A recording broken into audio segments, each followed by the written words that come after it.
I've been wanting to record this video for quite a while because it's something that I discuss with a lot of my clients every now and then. There's a lot of people that contact me to do a mixdown and a mastering, and then eventually they have their song ready and they want to release it. They usually want to do on Bandcamp, and then eventually comes this question that they often have, which is, do you know a label that would like to release my music? Is your label interested in releasing my music? And then we go to this conversation that I've been having with people for many years, and I thought I would make a video so that next time that someone asks me that question, I will direct them to this recording. So where to start? I've been running a label since 2004, and before that I was even helping some friends with their label, and I've learned a lot from that, and it was a beautiful experience. My label, Archipel Musique Canada, has been quite strong at the beginning. I was really involved in it, and I was touring back then, so it was easy to make it known, and I had really good contacts, really good artists that I signed and released, such as Matthias Cadden, Lee Curtis, Ryan Crossan, Maya Needham, Jesse Sumfay, Ryan Davis, and so many others as well. You can check out the Bandcamp for the latest releases. We just hit number 200 in digital only. We have over 250 releases overall, and we did vinyl, CD, digital, release music for film. We did a lot of projects, and the roster of artists is just insanely big. So when people send me music from my label, I have to go through a deep reflection, because it became so big over the years that it's basically impossible to run it properly anymore. And thankfully, I work with an aggregator that has all the tools for releasing music and managing the label properly. So it's been quite handy, and I wished I had those tools 10 years ago when things were running full on. And, I have to apologize to the artist, but there was no tools back then, and the tools that were available were really out of price for the money that I was making with the label. And over the years, I lost so much money, especially with vinyl, that it just didn't make any sense to run it. Unless, I do digital, and, it's like we do penny collecting, and there's just very little money to be made. There's a lot of people that think that coming to the label and releasing with it will upscale their career and bring them to another network of people and make them known and respected. And while this is partly true, it is also confined to a certain community of the people that are following the label, and also for the people that used to follow the label. Being signed with the label is kind of a sign of approbation that your music is the quality level of that label. So I understand that a lot of people want to release with them or any of their heroes, but the real reason why you're not getting signed is more complicated than you think. So just to sum it up, there's people that study artists they love, and labels they love, and DJs they love, and they involve themselves into countless hours of replicating that artist's sound signature and their sound, their energy, their vision, their, like the atmosphere that they bring when they make music. While this is good, for, I would say, training purposes and to find out how you are to your music, that doesn't always serve the purpose that you want, because I know that a lot of people are emulating artists they love because they hope that they're going to be able to be following the footstep of the artist that they like by sounding like them. But that's not always the case. Like, what will happen sometimes is you get maybe even better than the person that you're trying to emulate, but a lot of people will say, well, it's just a blank or pale copy and it's a generic. And, I prefer the original, like Coke and Pepsi, for instance. So if you are doing that and expect to be signed by the same label of your heroes, now you might be better. You might be doing like something amazing, but it doesn't mean that you're going to be signed by that label. And there's a few reasons. One of the reasons is, if I have this artist on my label that sounds amazing, and then I get 3 people that sounds exactly like him, as a label owner, I'm not making a good thing by trying to have a catalog full of that emulation of the same genre and same sound. And therefore, also, it can be badly seen by the artist that is being mimicked.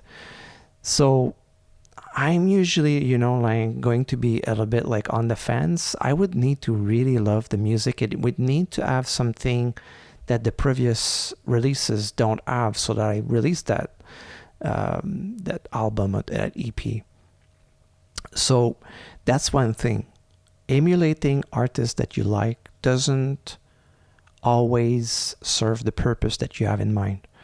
And being signed on a label is much more complicated than just sounding like what the labels sound like. Especially if you were loving the label 5 years ago, they moved on. They're elsewhere. They probably will be releasing music that is sounding different, and they don't always want to sound the same, because even label owners, we get fed up of that sound, and we get fed up of a direction, and sometimes we want variety and we want to offer something new to the people that follow us. The other thing is, when you give your demo to a label, it's basically like signing up for a job. I run a studio, and sometimes I hire people. If someone's coming to work for me and they come with a CV, and they want to work for me, I'm going to do an interview. I'm going to make sure that I know who I'm dealing with. What's their background? Do they have references? Where are they coming from? What do they know? Are they fit for my team? Are they fit for working with me? And this is a block, and that block is all like a hole. And you can't really like sign up or hire someone just because they're good at something. If the personality is clashing, if there's something that doesn't work well, I'm stuck. And there's like all kind of legal stuff, especially in Canada, where if I have an employee and I just fire them because it's not working, it's not good.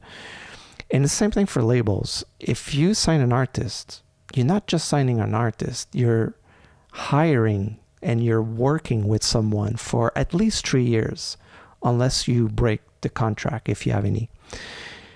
And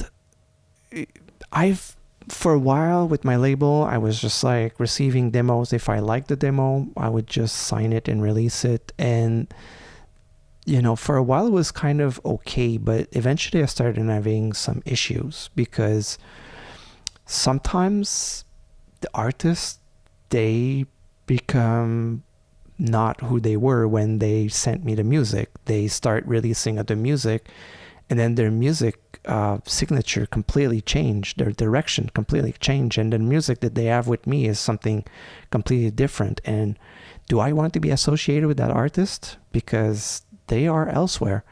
Maybe they are not even like sounding like me. Maybe they're not even talking to me anymore. And it becomes quite tricky to be, at ease with that situation. So, I receive demos every day, and I received one that was lovely lately. And, do I want to sign up with this guy for the next 3 years? Like, is that going to go easy? What's his plan? What is his background?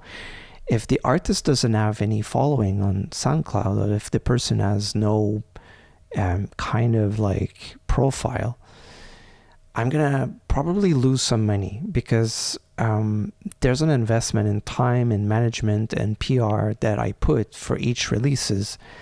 And if I have to put more money because the artist is unknown, then I'm not gonna recoup, and then the person is gonna want their share, and it's usually going to be pretty low.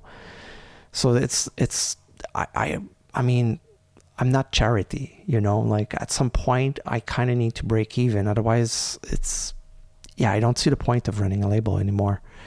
And honestly, in the past years, I see that sometimes it's a good thing because it's connecting people, and there's this kind of reputation that you're kind of building and gathering all these mind alike.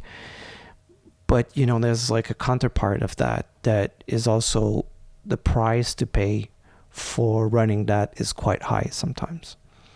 And so the real reason why your music is not being signed has nothing to do with the music itself. Sometimes it's you. So do you take it personal? No, don't take it personal.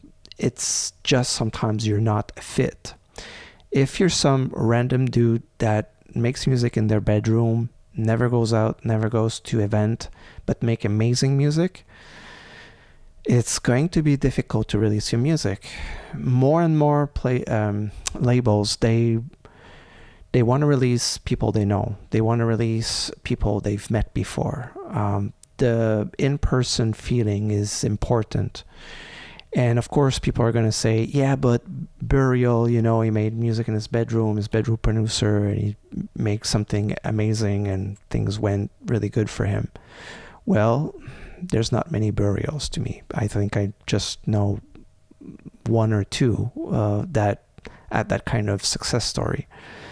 And that's because he really had the right music for the right timing, and he gave it to the right people that were open to it and that were having the right network to share and promote it. Without all these conditions, your music is just gonna go and blotch. So, is it still worth contacting labels? I think if you really want to make things work for you, get in touch. Get to know who you work with. If I want a job I live in the countryside, if I want a job in the village where it's not really far from me, maybe I'm going to go to the shop that I like, and I'm going to go there every day. I'm going to get friends with the owner, and eventually they'll know me, and I'll say, hey, maybe I'd like to work a few hours a day or, per week, and that could be fun. And, there's this kind of friendship. And what we need more as artists and label is connections. We need this more than ever, because I find that everything around music right now is pure noise. Streaming, AI, festivals, streaming revenues. It's like, there was a time where I could follow up. Now I'm just completely overwhelmed. And you and I, we want good music. We want music we love, and we want to gather with people that love the same music as us, because when you're connected with a community that share the same tastes as you, then your inspiration will follow. So heads up for people that didn't get signed to labels. Continue doing what you're doing and connect more with people in person and online. And be nice, and don't send one-liner emails when you send a demo. Just don't do that. Nobody likes that, really. No one likes that. Yeah.